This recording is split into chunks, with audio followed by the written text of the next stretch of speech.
our mobilization, our struggle for the total liberation of Nairobi, here are his digits, his telephone numbers. These are Kenyan line numbers. It's 0733 587 278. I will repeat. Maurice Mulinge, the campaign manager of the Team Integrity, his telephone number is 0733 587 278.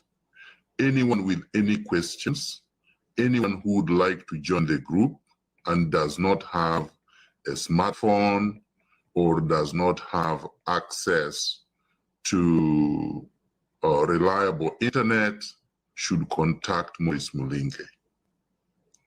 I will repeat Maurice Mulinge's number. I want to be clear so that nobody blames me for their not being able to get in contact with our campaign team.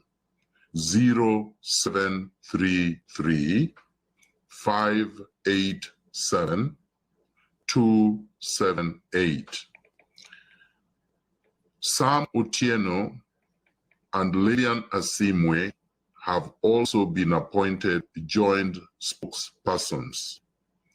Sam's telephone number is 0720 248 820.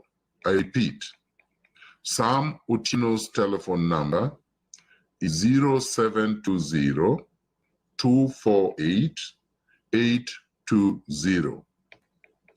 To contact Lillian Asimwe, use our internet email, info@miguna.com. info@miguna.com. I repeat, info@miguna.com. That is not just the line to get Lillian, Sam, Maurice, myself, and our integrity team as a whole, including Karen Wanjiku Wangenye.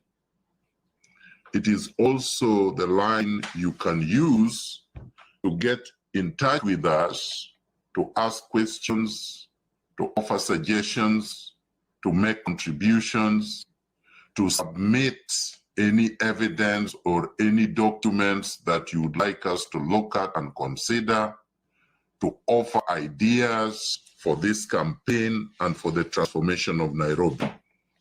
I would like to be very transparent, very accountable to the people of Nairobi. This campaign is being run transparently the same way that we are going to run the next government. All our numbers will be public. Anybody, anywhere can contact us at any time. It doesn't mean that we will be able to respond instantaneously because we are all busy, we are doing other things. But eventually you will be responded to within the week. In other words, 5 days will not lapse before you are responded to. I often respond within the day, but because as we near to August 8th, things become very busy. There is no guarantee that you will be responded to immediately, but you will responded to. We care about your comments, we care about your thoughts, we care about your contributions. So that's number one. Number two, I know a lot of people are asking the question whether or not I will be appearing for the so-called gubernatorial debate on Citizen Radio. The short answer is no, I will not be. I was not invited. I was not invited to the debate for obvious reasons. Citizen is part of Citizen Radio and Citizen TV is part of the royal media, which is a cartel-owned and controlled media. Citizen and KTN TV are the most reactionary, retrogressive, anti-people media outlets in the Republic of Kenya. These two entities, the Standard Group and Royal Media, have made a decision to endorse the cartels.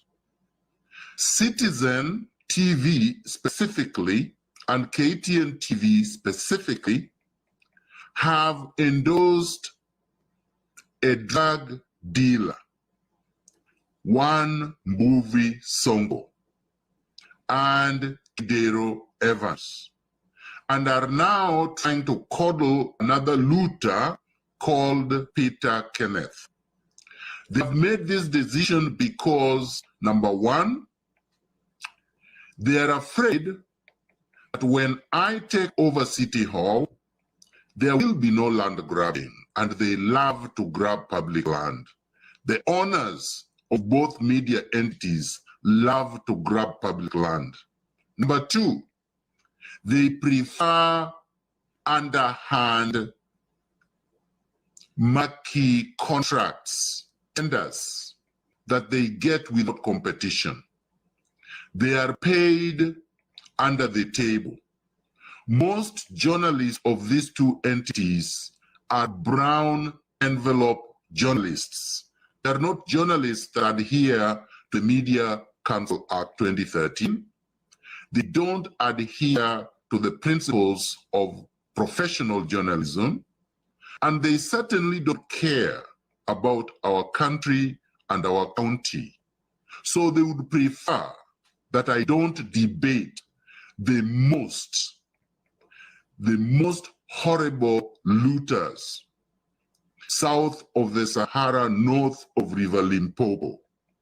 Number one, Kidero Evans, because they know I have the records of his looting spree in Mumias and in Nairobi, and I would expose him live on both television and radio.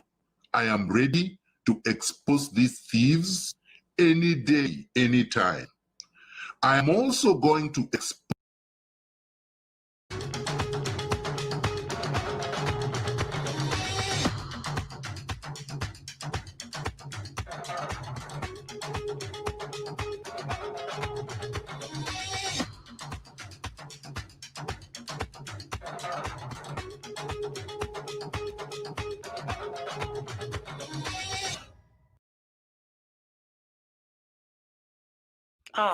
online shopping can be risky, but with Gigi, you can get together with the seller fast. Ona, feel, try, alafu buy. Only pay when you are happy. Gigi. expose Peter Kenneth's looting spree at the KFF because I have his records there, and at the Kenya Re. Peter Kenneth is a veteran looter. He started looting before Kidero Evans, meaning that in the group of three, Peter Kenneth is the chancellor of looting, and Kidero Evans is the dean of looting. Then the mega drug dealer, he has not been elevated to the position of the dean or chancellor, is Mike Mbuvi Sonko, Juma or Munga, used to be his names before he went to prison and changed those names after he was convicted, jailed, and he escaped from jail. This is a man with a criminal record that should not be running for the position of governor in Nairobi. The three men should have been banned. Peter Kenneth should have been banned on many grounds. Number one, Peter Kenneth actually was a member of the Jubilee Party outside the 3 months requirement, meaning Jubilee Party did their nomination after the 3 months expired. So that's number one. Peter Kenneth should not be on the ballot. If they denied Wavinya Ndeti the certificate on that basis, Peter Kenneth too should not have a certificate to run. Number two, Peter Kenneth was also a member of his Kenya National, is it Congress, whatever party it is that he had, that he ran for president for in 2013.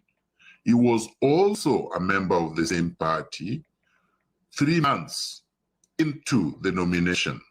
Peter Kenneth purportedly became an independent candidate after the expiry of the period that independent candidates were supposed to run. More importantly, Peter Kenneth is a looter. He's a looter now desperate to use his ethnicity, the fact that he's Kikuyu, to become relevant in Kenya so that he can run for president in 2022. Peter Kenneth must be told in no uncertain terms, Kenya belongs to all Kenyans. Kenya does not belong only to Kikuyus. Kenya does not belong to Luos only, or to Kambas, or to Luyas, or to Somalis, or to any other community other than the 42 communities. We are all patriots, and presidents or leaders of this country will be chosen by the citizens based on one's qualifications, and Peter Kenneth has no qualifications other than the fact that he's a mixed breed who claims to be a Kikuyu, and that he has stolen, looted public resources, and now considers himself a billionaire at our expense. So Peter Kenneth has no qualifications. Peter Kenneth failed completely from Sarai Boys School at O levels. Peter Kenneth at A levels, he squeaked a little bit at O levels and flat. He failed flat at A levels. Peter Kenneth bought his University of Nairobi degree, the so-called law degree. Peter Kenneth then paid somebody to do for him his LLM. Peter Kenneth went to the Kenya School of Law and was registered, then took off. He did not finish. He went to Brazil to watch football, came back, has never been seen back to the Kenya School of Law. I have his registration records, and Peter Kenneth did not do his back because he knew he would have failed.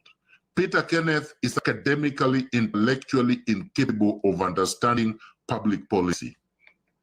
Peter Kenneth did not perform any miracles when he was the MP for Gatanga because he never spoke in parliament, he never headed a committee, he never brought any legislation, and he obviously presided over the worst Giga menace during his period. This man does not deserve to be a leader, but this is the man that they have invited to Citizen Radio. They have invited Kidero Evans to Citizen Radio, even though Nairobi is filthy, rotting, and the unemployment in Nairobi is higher than it has ever been since the beginning of time. There are no employment opportunities in Nairobi. The only little employment opportunities that are there are brought by the private sector. He talks about construction by private investors, and constructions mainly in hotels, apartments, and malls. That's not development. There are no constructions of factories. There are no construction of processing plants. There are no construction of warehouses. There are no constructions of value addition facilities. There are no constructions of ICT or technology institutes or training or incubation centers. There are absolutely no constructions of hospitals. There are no construction of roads. There are no constructions of housing, real, modern, affordable housing for the people who need it, who deserve housing, millions of people who live in the slums. There are no constructions of any light rail, no subway system, no solid waste management system. There are no environmental cleaning going on. There are no construction of walkways or bicycle lanes or recreational facilities or sport facilities, things that matter to the people of Nairobi. The ordinary citizen is not going on in Nairobi.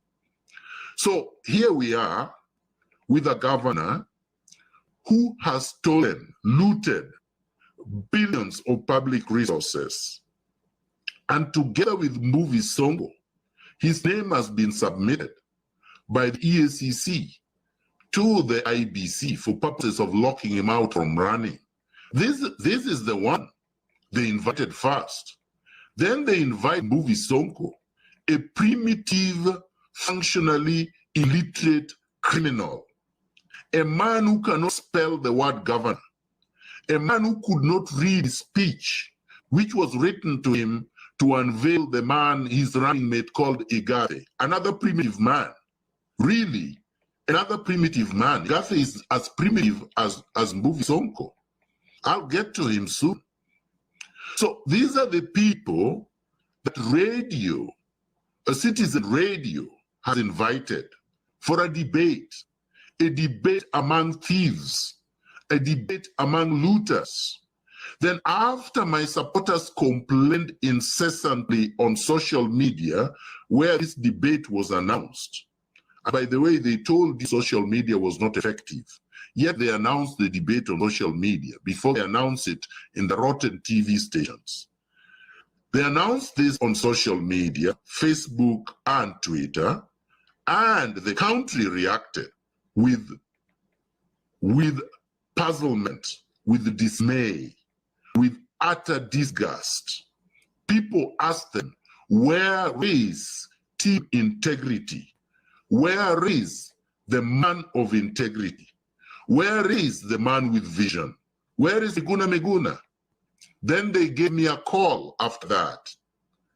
Swale gave me a call after that. They had already published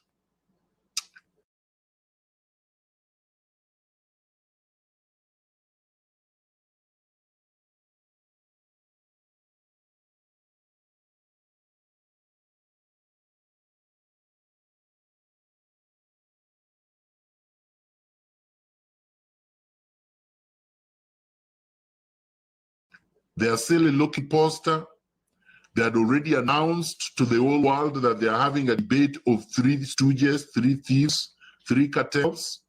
And now they were saying, oh, Mr. Miguna, would you like to join us for a debate? You can join us even on the phone if you are not available. That was less than 12 hours ago. And obviously, I turned it down because you're not going to invite me as an afterthought. You're not going to invite me when you have not published my image, my name. You have not announced that I will be participating in the debate. You did not inform me ahead of time like you did to other people. You are treating me like an interloper, like a trespasser, like someone that does not have rights. And I say, no. Royal Media, Citizen TV, and Citizen Radio, and all their other rotten assets must be told, no, no, sir, no, ma'am. S.K. Macharia should be told, and I'm going to tell you point blank today, you had a lot of problems under Daniel Arap Moi's leadership. Your stations were attacked, your transmitters were vandalized, you were abducted at night with your wife from your Runda estate home and detained. And it seems as if you forgot what you went through under Moi. And now you have become worse than Moi. Moi did not necessarily ban your radio stations and your TV stations from broadcasting. That is how come you made your billions. But now you believe that you have a right, Mr. S.K. Macharia, Mr. Cartel S.K. Macharia. You believe that you have a right to dictate to Kenyans whom to elect in what position. No, sir, you don't have that right. God did not give you that right. You don't have that right under the laws of Kenya and under the Constitution of Kenya. Mr. S.K. Macharia, you are a business owner, and you're supposed to act ethically as a media owner. You're supposed to give all candidates equal airtime, equal opportunity, and access to your media assets without anybody begging, pleading with you, because it is the law. I am not going to beg you, S.K. Macharia, or your surrogates for access to your media facilities. No, sir, I will not do it. I stood up against Moi at the time that you were being frustrated. As a student leader, I did so as a teenager. I had the courage to oppose Moi while you were crying under the bed. I didn't cry. I have never cried against oppression. I have fought it. I have confronted it head on. I sympathized with you during that time as a student leader. We supported you when we, as students at the University of Nairobi, and you were being frustrated as a businessman. I don't believe business should be frustrated. I don't believe media should be oppressed. I don't believe media should be controlled or muzzled. But you are abusing your power, privileges, and duties given to you by the Constitution and the law. And now you have decided that because you may have made money through shady deals, you are determined to ensure that Nairobians do not have a choice to elect a clean governor that will transform the city and make its residents economically, financially independent and prosperous. And I appeal to all patriots.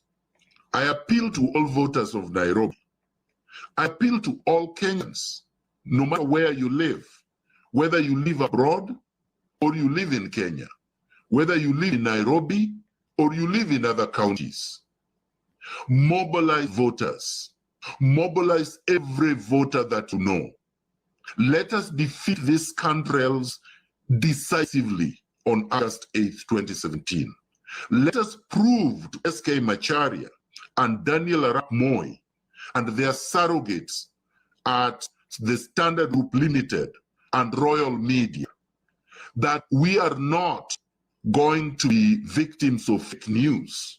We are not going to be chaperoned and choreographed into robots who are voting to support the status quo, the unfair, the exploitative, the imbalanced, the unequal status quo, the exploitation of 99.9% of hardworking Kenyans. We are not going to allow the perpetuation of the culture of impunity in the Republic of Kenya.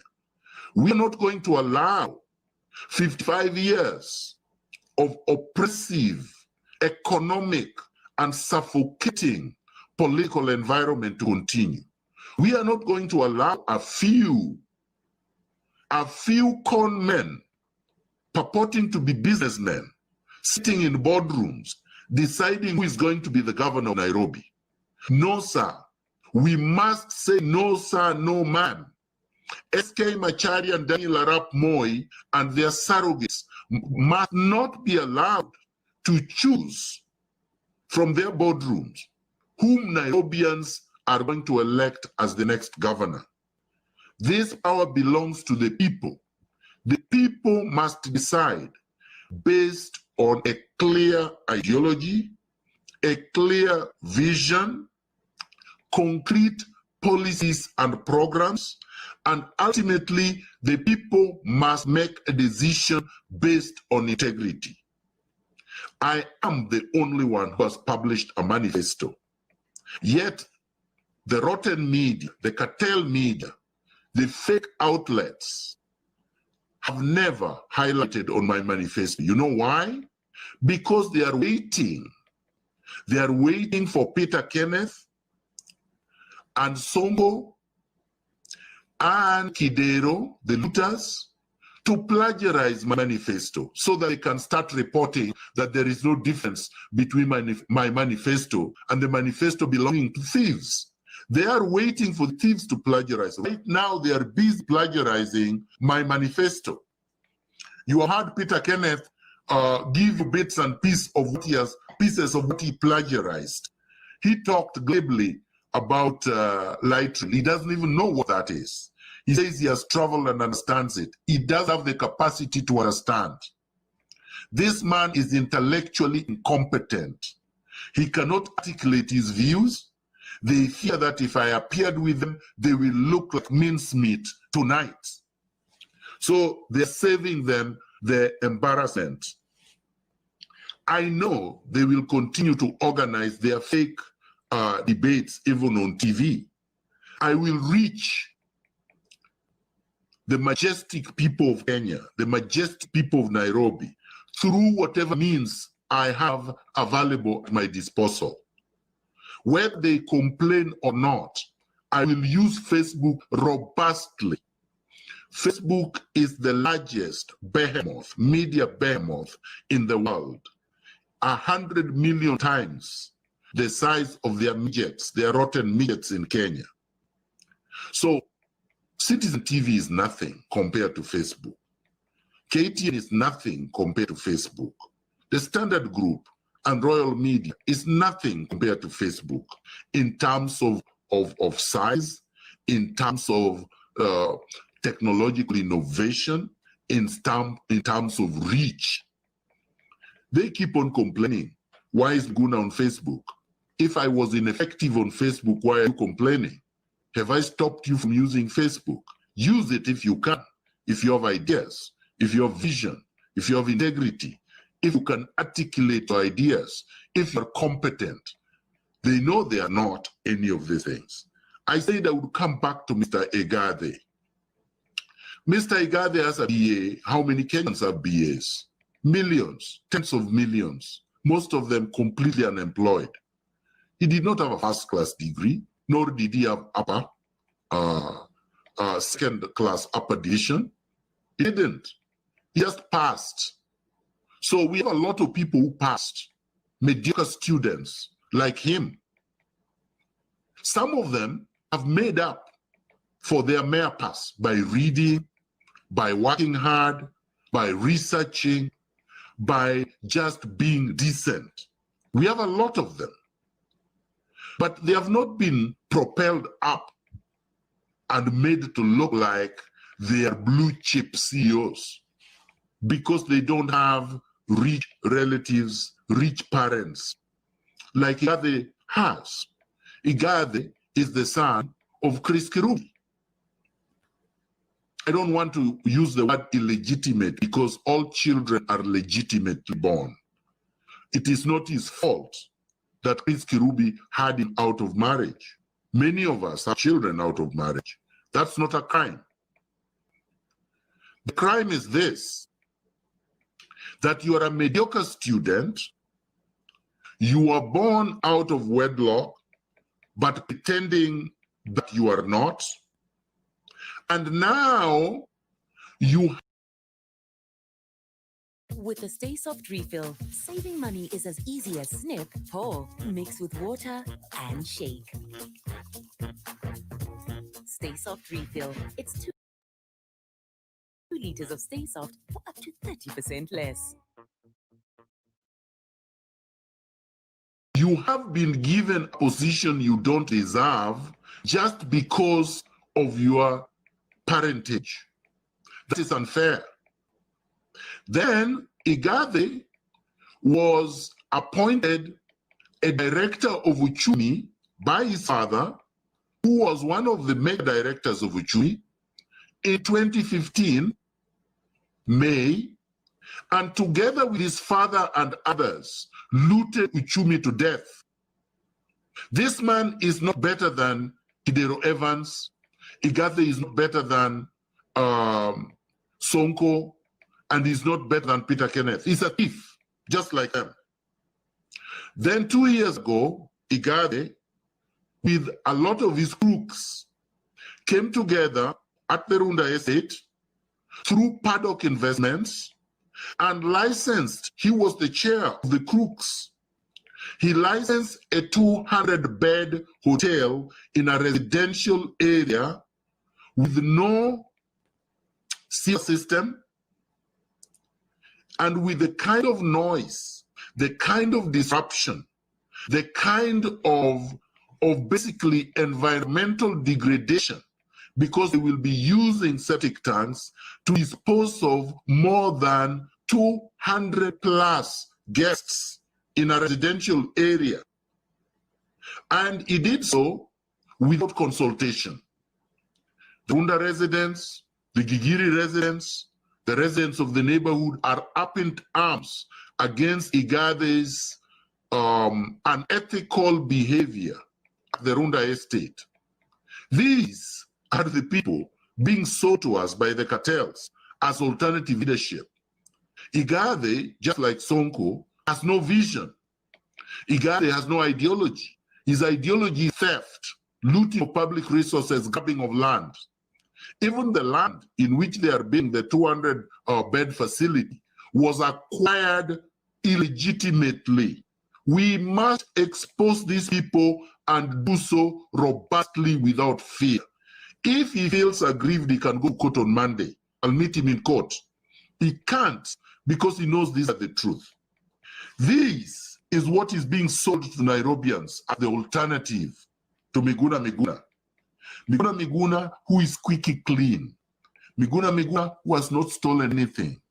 Miguna, who worked for the office of the Prime Minister as a senior-most advisor and fought corruption day in, day out until the skunks kicked him out of the office. Public office, it was not a private office. I left with my head held high. I left with my soul clean. I wrote a book many of you have not read, but you attack because your tendency is to attack clean people. This has been going on for years. Let me tell you something. The surrogates, the cartel surrogates. Let me speak directly to NASA supporters. I am not taking sides in the presidential election. I have made that crystal clear. I am not supporting any presidential candidate. I'm supporting ideals. I'm supporting justice. I'm supporting fairness. I'm supporting transformation.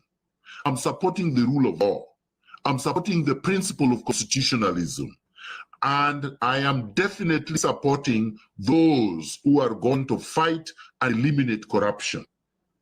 Now, the NASA candidate in Nairobi